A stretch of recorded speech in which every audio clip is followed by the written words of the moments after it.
नमस्ते। आचार्य यूनिवर्सिटी में आप सभी का स्वागत है। मैं हूं आचार्य भगवान। चलिए शुरू करते हैं आज का अध्याय। आज हम लोग सीखेंगे माइक्रोसॉफ्ट वर्ड के इंटरफेस के बारे में। आप सभी ने अभी तक माइक्रोसॉफ्ट वर्ड को खोलना सीख लिया होगा।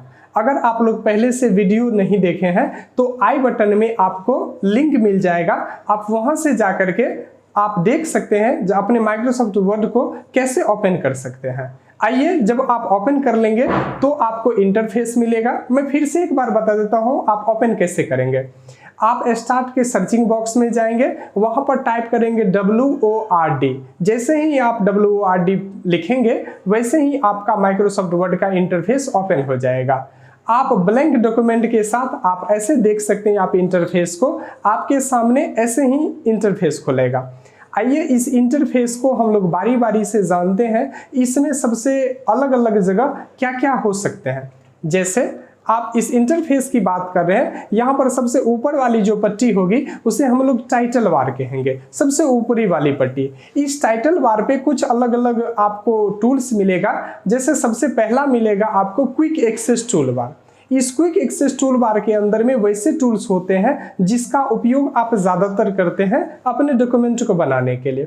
उसी तरीके से इसी टाइटल बार पे आपको साइन इन मिलेगा। इस साइन इन की मदद से आप अपने माइक्रोसॉफ्ट अकाउंट के साथ इस माइक्रोसॉफ्ट वर्ड में लॉगिन हो सकते हैं और उसके फीचर्स को आप इस्तेमाल कर सकते हैं। इसी के अंदर में आपको मिलेगा विंडोज़ का कंट्रोल पैनल। इस कंट्रोल बटन में जाकर के अपने पूरे इस माइक्रोसॉफ्ट वर्ड के विंडो को कंट्रोल कर सकते हैं। जैसे सबसे पहला आपको मिलेगा जिससे आप अपने रिबन को कोलैप्स कर सकते हैं। जैसे दूसरा मिलेगा मिनिमाइज।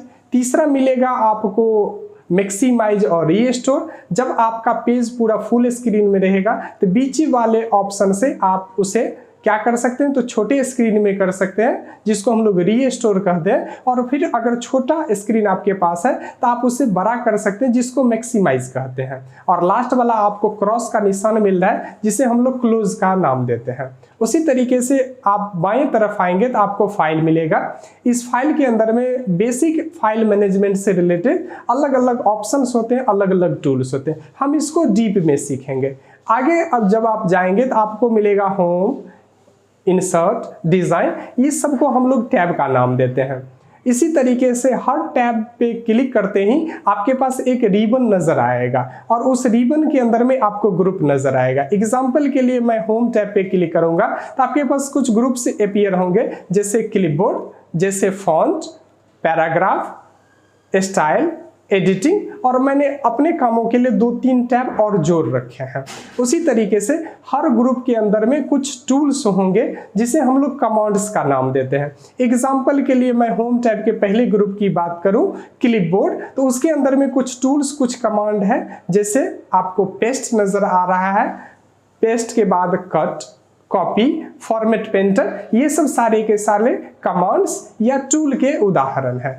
आइए हम लोग नीचे की तरफ चलेंगे। उससे नीचे आते ही आपको मिलेगा 1 2 3 4 एक मेजरमेंट मिलेगा। उसे हम लोग रूलर कहते हैं, जो आपको ऊपर की तरफ और साथ ही बाएं की तरफ भी देखने को मिल रहा है। ऊपर वाले में हम लोग मेजरमेंट देख सकते हैं जो अपने पेज के मैं कौन से एरिया में काम कर रहा हूं।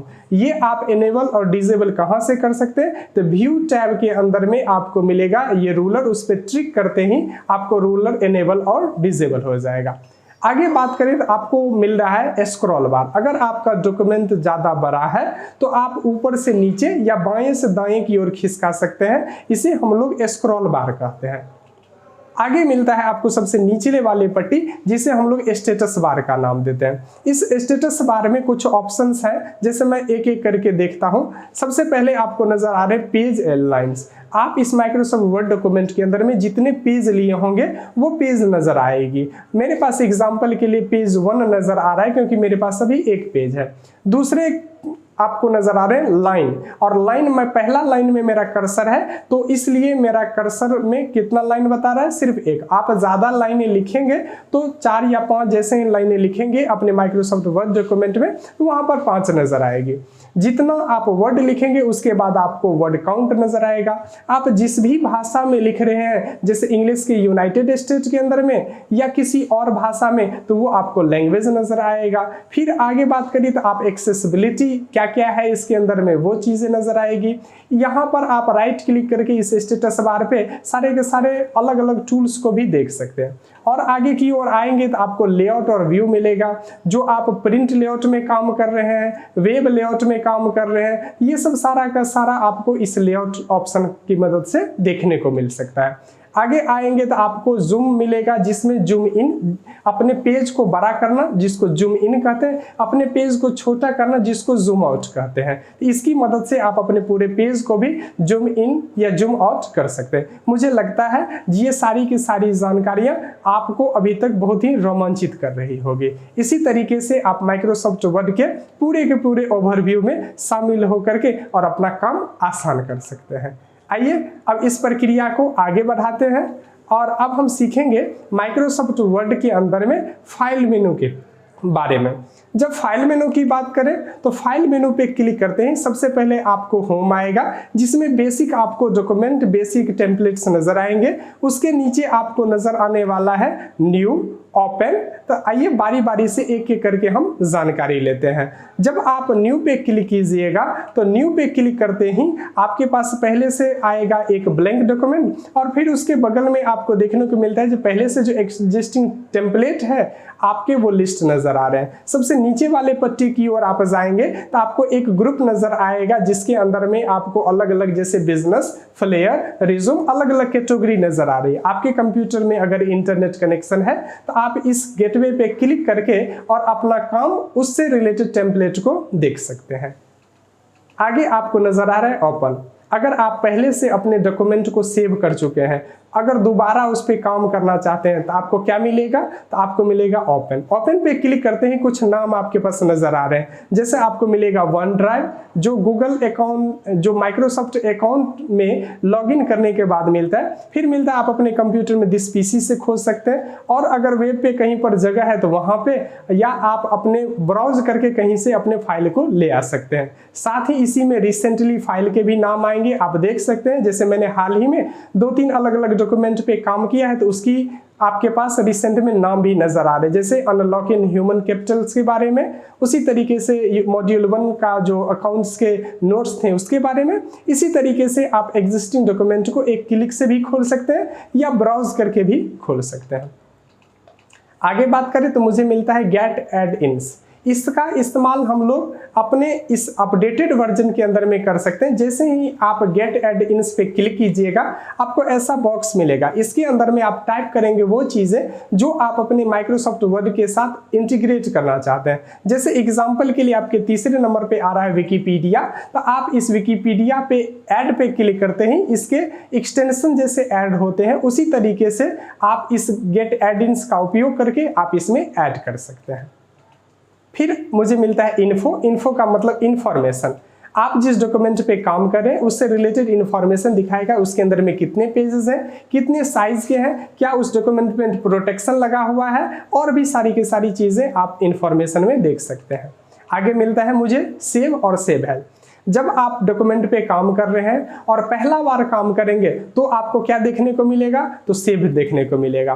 एक बार अगर एक डॉक्यूमेंट को एक नाम से सेव कर दिए हैं तो आप ध्यान रखें दूसरे बार उस फाइल को उस नाम से सेव ना करें, नहीं तो पुराने वाले जो फाइल होंगे उस नाम से वो डिलीट हो जाएंगे।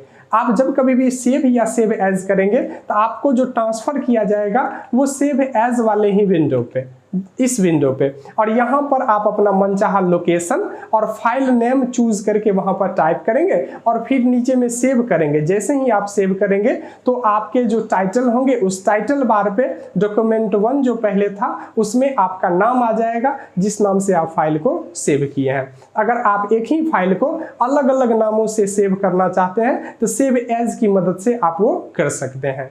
मैं बात करूं, अगर आप सेव करना चाहते हैं तो कंट्रोल के साथ एस दबाकर भी फर्स्ट डॉक्यूमेंट को आप सेव कर सकते हैं। आगे बात करें प्रिंट। हाँ, हम लोग जो डॉक्यूमेंट बनाते हैं वो प्रिंटर से प्रिंट करने के लिए, तो आप एक डॉक्यूमेंट जो पहले से आपके पास तैयार है एग्जाम्पल के लिए, जैसे आप लिख लिए हैं, आप प्रिंट वाले ऑप्शन पे क्लिक करेंगे। जैसे ही प्रिंट वाले ऑप्शन पे क्लिक करेंगे आपको इस गेटवे पे ट्रांसफर किया जाएगा।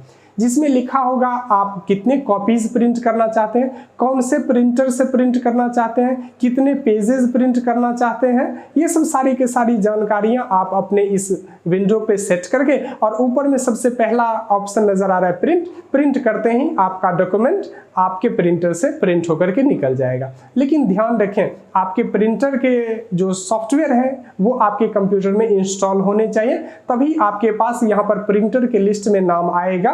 नहीं तो एग्जाम्पल के लिए अगर आपके पास अभी कोई इंस्टॉल नहीं है तो मैं एग्जाम्पल के लिए दिखाया हूं, जब माइक्रोसॉफ्ट प्रिंट टू पीडीएफ ऐसा ही आपके पास भी आएगा। आगे चले, मिलता है शेयर। अगर आप अपने डॉक्यूमेंट को किसी ब्लॉग पे शेयर करना चाहते हैं किसी ईमेल से, तो आप इसका इस्तेमाल कर सकते हैं, लेकिन इसके लिए आपको माइक्रोसॉफ्ट आउटलुक वाले अकाउंट की आवश्यकता होगी। फिर मिलता है मुझे एक्सपोर्ट। अगर मैं इस माइक्रोसॉफ्ट वर्ड डॉक्यूमेंट को एक्सपीएस फॉर्मेट या पीडीएफ फॉर्मेट में सेव करना चाहता हूं, तो आप एक्सपोर्ट की मदद से उसे अन्य फॉर्मेट में सेव कर सकते हैं। लास्ट मुझे मिलता है अकाउंट्स एंड फीडबैक। आप जब लाइसेंसी अकाउंट खरीदेंगे तो आपके पास कौन सा वर्जन है उसकी जानकारी, और साथ ही आपको ये कैसा लगा उसको फीडबैक के रूप में दे सकते हैं। जो माइक्रोसॉफ्ट का जो मेरा सॉफ्टवेयर है वो बहुत ही अच्छा है, तो आपके सामने कुछ जैसे आ रहा है जो आई लाइक समथिंग, उसी तरीके से अगर आपको कोई असुविधाएं हैं तो आप सजेशन के रूप में टाइप भी करके भेज सकते हैं, लेकिन ये हमेशा लाइसेंसी यूजर के लिए है। अब आगे मिलता है आपको ऑप्शन। इस पूरे के पूरे फाइल के अंदर में जो लास्ट मिलता है वो मिलता है ऑप्शन। अगर आप इस माइक्रोसॉफ्ट वर्ड के अंदर में कोई कस्टमाइजेशन करना चाहते हैं, अगर आपके पास कोई ऑप्शंस नहीं दिख रहे हैं, हाइड हो चुके हैं, तो आप इस ऑप्शन की मदद से उसको आप रेगुलेट कर सकते हैं, मॉनिटर कर सकते हैं, साथ ही शो और हाइड भी कर सकते हैं। तो मैं इस पे एक डिटेल्ड वीडियो लेकर के आऊंगा जिसमें मैं अलग अलग टैब के अंदर में अलग अलग कमांड्स को ऐड करना, रिमूव करना, ये सब सारी की सारी जानकारी दूंगा। मुझे लगता है इस वीडियो के अंदर में ये सारी की सारी जानकारी आपको अच्छी लगी होगी और आप हर एक जो ऑप्शन है फाइल के अंदर में उसको जानने में सक्षम हुए होंगे। मुझे उम्मीद है आपको ये वीडियो अन्य लोगों को साझा करके और खुशी होगी। आपने इस वीडियो पे समय दिया उसके लिए बहुत बहुत धन्यवाद।